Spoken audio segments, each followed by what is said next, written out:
poet Matthew Richards. Matt. Oh, she's making a big deal about things. Bring it on. The acclaimed slam poet, Matthew Richards. Of New Hampshire, Matthew Richards. Of New Hampshire.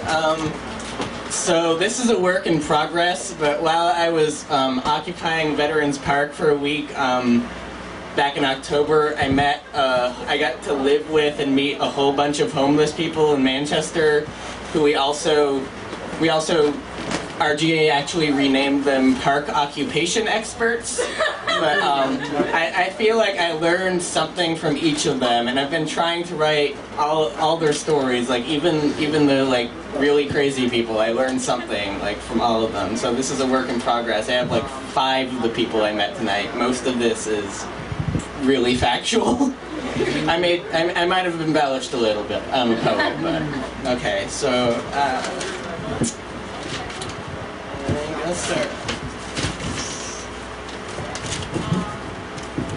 1. The first couldn't have been much older than I was. Long black hair, laced leather boots, a strange vial of venom around his neck. He looked like he'd escaped from a colony for goths. And when I asked him how long he'd been homeless, I didn't know whether I'd hear insanity or tales of abandonment, but he opened his mouth and said, "You know what's wrong with this country? You want to know how I got to where I got? People don't understand that every race has their bad parts. It's all those foreigners, man. Everyone cries about all the Mexicans who are being discriminated against, but no one mentions all those Mexicans that are coming up here and killing all of us." "Us?" I asked, raising my brow. "Who's us?" "Us," he said. "Wizards."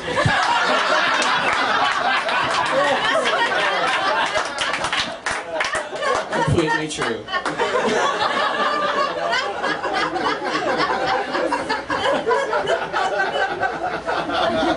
2 was also a wizard of sorts, a mystic, a Sufi spitting urban poetry. He stopped me while I was reading a magazine and walking, and he said, "Hey kid, come here a minute. What are you reading?" "You can tell me, I'm open-minded." "What do you mean, a college newsletter? Is that some psycho-Republican bullshit? Is that why you mutter all those voodoo curses under your breath while you walk?" "Yeah, of course you do that. It must be because of that big hole in your face. What's the matter, kid? You get fucked up on the playground?" "What are you reading?" "A college newsletter? You go to college?" "Let me read that," he said.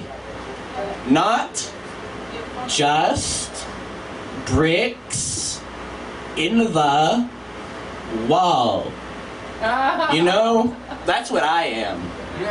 A wall. Of course I'm a wall. How could I not be? I'm big, I'm old, and I'm mean. My family were all walls. I come from a long line of walls who go around traveling the world. I met the Dalai Lama. Whatever. Look how I go to Pakistan. I educate all the Pakistani children. We should all be what you are, you know.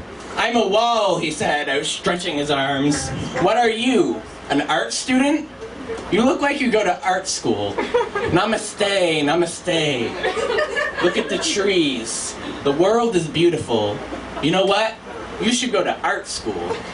Trust me. Life is better when you're happy." 3. He stares at me from behind a Hustler magazine. Says, "I'm the one the piggies warned you about. You know those curfew laws you've been fighting?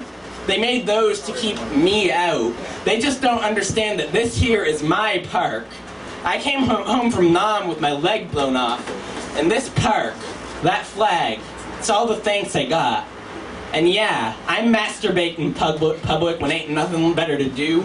And yeah, I dig holes for my pissing. And yeah, I shit on my own pappy's monument, but don't you dare say I don't have honor." He took me by the hand and said, "Look into my eyes, kid. Back in my day, a man's word was a man's word. You feel me? Uh-huh. I want you to do me a favor. Walk to that store and buy me a pack of cigarettes. Don't let go of my hand yet. Don't let go of my hand yet. See that leg? If I don't have $3 by the next time you see me, I know a scrap metal dealer across town. I don't have much these days. But my word, I still got that. 4. I met the 4th one lugging a mattress past the doors of several bars downtown. He was the type of drunk who still had dignity, a man with dance in his blood. He could make the bedbugs do the jitterbug. He told me about all the things he'd do with marmalade. He told me, "Hey sir, I like the way you walk. You have the statue of a woman. All you need is tits and I'd fuck you." I pictured the bronze lady on Ellis Island, still poised after Freedom catcalled her till she was green with disappointment.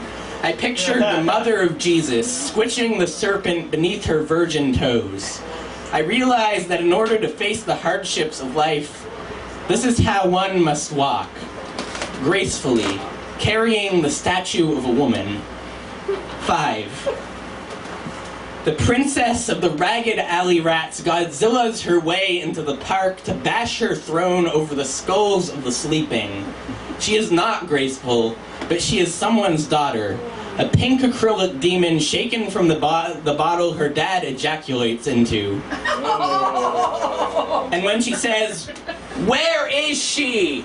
If I find her, I will knock her bitch ass up from one end of this town to the other. Manchester hath no fury like a woman scorned by the whole world. We must make excuses for her existence. She is bottled nitroglycerin. She is Kesha fierce. She is a punch-drunk horse trampling the crops that feed her. Don't underestimate the witchcraft of her crazy. If you tell her to calm down, she will Jumanji your ass until her body is an insane asylum the whole park is trapped inside.